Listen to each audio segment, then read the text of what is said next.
அத்தியாயம் 8. உனக்கு என்ன ஆச்சு பிரியம்வதா? எனக்கு தெரிஞ்ச பிரியம்வதாவா இல்லாம காளி அவதாரம் எடுத்த பிரியம்வதாவா மாறி போயிருக்க? சரி, உன் கல்யாண பேச்சை விட்டுருவோம். உன் வேலை பத்தி பேசுவோம். நீ ஏன் வேற வேலை தேடக்கூடாது? அப்படி ஒரு புது வேலை தேடிட்டு அம்மாவை உன் கூட அழைச்சிட்டு போயிடு. இந்த மாதிரி காட்டுக்கு நடுவுல வந்து உட்கார்ந்திருக்க வயசா உனக்கு? அப்போ நீ ஏன் வந்து உட்கார்ந்திருக்க? எனக்கும் உனக்கும் 4 வருஷம்தான் வித்தியாசம். சினுங்கிக் கொண்டு சொன்ன பிரியம்வதாவை அவனையும் அறியாமல் ரசித்தான் விநாயக். 4 வருஷம் கிடையாது, நமக்கு 3 வருஷம் 6 மாசம்தான் வித்தியாசம். பொண்ணுங்க மாதிரி இதெல்லாம் மட்டும் கரெக்டா சொல்லு. வேற எதை நான் கரெக்டா செய்யலை? நான் ஸ்மார்ட் பெர்சன் பிரியம்வதா. எதுவா இருந்தாலும் கப்புன்னு கண்டுபிடிச்சிடுவேன், நீதானே? ஆமாமா, உடனே கண்டுபிடிச்சிடுவ. மக்கு மடையா என்றெல்லாம் மனசுக்குள் பிரியமாக சேர்த்து சொன்னாள் பிரியம்வதா. என்னை நானே அதிகமா புகழ்ந்து சொல்லிக்க கூடாது. அது தப்பு. நாம வேற பேசுவோம். ஐஸ்வர்யாவை உனக்கு ஏன் பிடிக்கலை, அதை சொல்லு என பேச்சை மாற்றினான் விநாயக். பிடிக்கலை, அவ்வளவு தான். அதோட விடு. உனக்கு ஒன்னு பிடிக்கலைன்னு நீ சொல்லும் போது எனக்கு அதிசயமா இருக்கு. சந்திரமௌலிக்கு கூட மரியாதை கொடுத்து தானே பேசுவ. ஐஸ்வர்யாவை சுத்தமா பிடிக்கலைன்னு இல்ல விநாயக். அவ ஒரு நச் நச்சுன்னு இம்சை செய்ற கேரக்டர். அதான் கடியா இருக்கு. எப்படி சொல்ற? ஐஸ்வர்யாவை பொறுத்த வரைக்கும் எல்லாத்தையும் அவ கண்ட்ரோல்ல வச்சுக்கிறது அவளுக்கு பிடிக்கும். என் அண்ணன் ஹேர் ஸ்டைல் ஆரம்பிச்சு அவன் என்ன சாப்பிடுறான், எத்தனை மணிக்கு சாப்பிடுறான்னு எல்லாமே அவ சொல்றது தான் அவன் கேட்டாகணும். அவங்க 2 பேரும் லவ் செய்றாங்க. எல்லா பொண்ணும் அப்படி தானே எக்ஸ்பெக்ட் செய்வாங்க. நீயா இருந்தா எதிர்பார்க்க மாட்டியா? அதெல்லாம் மட்டும் தான் குறைச்சல். மனசுக்குள் நொந்து கொண்டாள் பிரியம்வதா. சரி, என் அண்ணன் விஷயம் ஓகே. அவ அதோட நிறுத்த மாட்டா. நான் என்ன செய்றேன், என்ன செய்யணும்னு எல்லாம் கூட சொல்லுவா. அதையெல்லாம் நான் கேட்கணும்னு எதிர்பார்க்கிறா. என் அம்மா அப்பா பொதுவா எங்களுக்கு சுதந்திரம் கொடுத்து வளர்த்தாங்க. இவளோட இந்த எதிலேயும் எல்லாத்திலேயும் மூக்கை நுழைக்கிற டாக்டிக் எனக்கு பிடிக்கவே இல்லை. அம்மாவை நினைச்சு கொஞ்சம் வருத்தமா இருக்கு. அண்ணனுக்கு கல்யாணம் ஆன பிறகு என்ன நடக்குமோன்னு பயமா இருக்கு. உன் அம்மா மேனேஜ் செய்துப்பாங்க. உன்னை பத்தி தான் யோசிக்கணும்.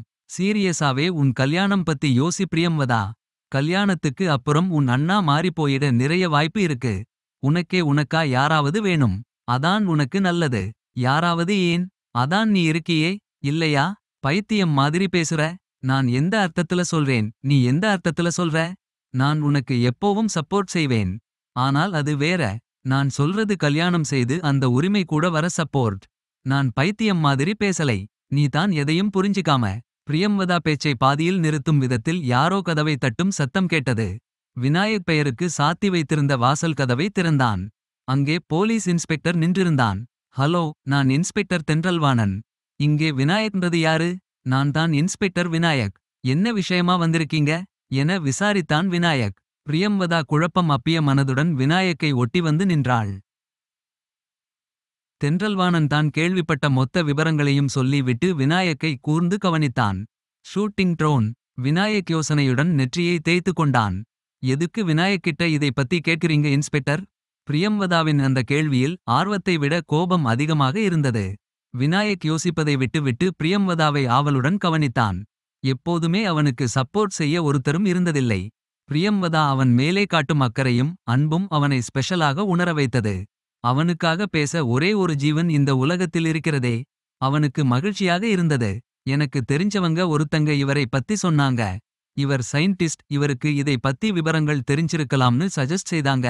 தென்றல்வாணனுக்கு விளக்கம் கொடுக்க பிடிக்கவில்லை. ஆனாலும் வேண்டா வெறுப்பாக பிரியம்வதாவிற்கு விளக்கம் கொடுத்தான். இவர் சயின்டிஸ்ட் தான். அதுக்காக யார் எது செய்தாலும் இவருக்கு தெரியுமா? பிரியம்வதா இன்ஸ்பெக்டரிடம் எரிந்து விழுந்தாள். தென்றல்வாணன் கோபத்துடன் முகத்தை சுளித்தான். அதை கவனித்த விநாயக் அவனை சமாதானம் செய்தான். அமைதியா இரு பிரியம்வதா. அவர் ஹெல்ப் கேட்டு வந்திருக்கார். நீங்க சொல்ற மாதிரி ட்ரோன் நானும் கேள்விப்பட்டு இருக்கேன் இன்ஸ்பெக்டர் சார். இன்ஃபாக்ட் சில வருஷங்களுக்கு முன்னாடி அப்படி ஒன்னு நானே டிசைன் செய்தேன் என்றான் விநாயக். தென்றல்வாணனின் கண்கள் கூர்மை ஆனது. டிசைன் செய்தது என்ன ஆச்சு? ஒன்னும் ஆகலை சார். நான் அதை டிசைன் செய்தப்போ இதெல்லாம் வேஸ்ட்னு சொல்லி என் கம்பெனி மேனேஜ்மெண்ட் ரிஜெக்ட் செய்துட்டாங்க. ஐ. தென்றல்வாணன் சந்தேகத்துடன் விநாயக்கின் பாடி லேங்குவேஜை கவனித்தான்.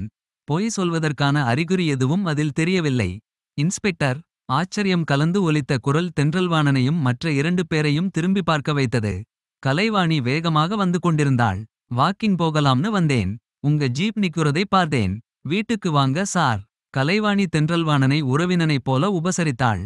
அதெல்லாம் வேண்டாம் மேடம். இன்னொரு நாள் சத்யாவோட வரேன் என்றான் தென்றல்வாணன். நீங்களும் இதையே தான் சொல்லிட்டு இருக்கீங்க. வரதான் மாட்டேங்கிறீங்க. இல்ல, இப்போ அபிஷியலா வந்திருக்கேன். அதான்.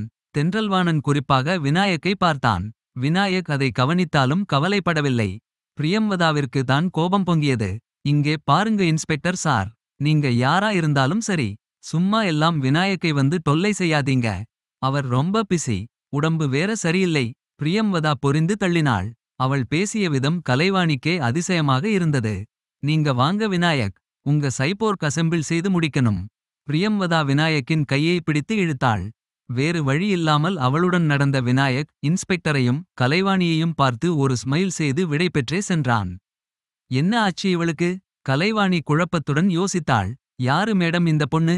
என்றான் தென்றல்வாணன். என் மக இன்ஸ்பெக்டர். பேரு பிரியம்வதா. ஓ, ஓகே ஓகே. அவ எதுக்கு இப்படி கோபமா போறா சார்?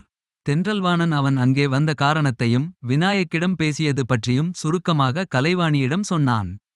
விநாயக்கையா சந்தேகப்படுறீங்க இன்ஸ்பெக்டர்? நீங்க சொல்ற அந்த துப்பாக்கி குண்டு யார் மேலேயாவது பட்டு இருந்தா என்ன ஆகியிருக்கும்?